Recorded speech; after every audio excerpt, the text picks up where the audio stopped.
Hello and welcome back to my channel. In today's video, I will show you how to use the Picture the Bird app. So let's get started.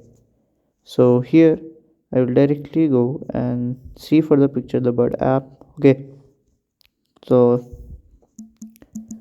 here we have the Picture the Bird app. Okay,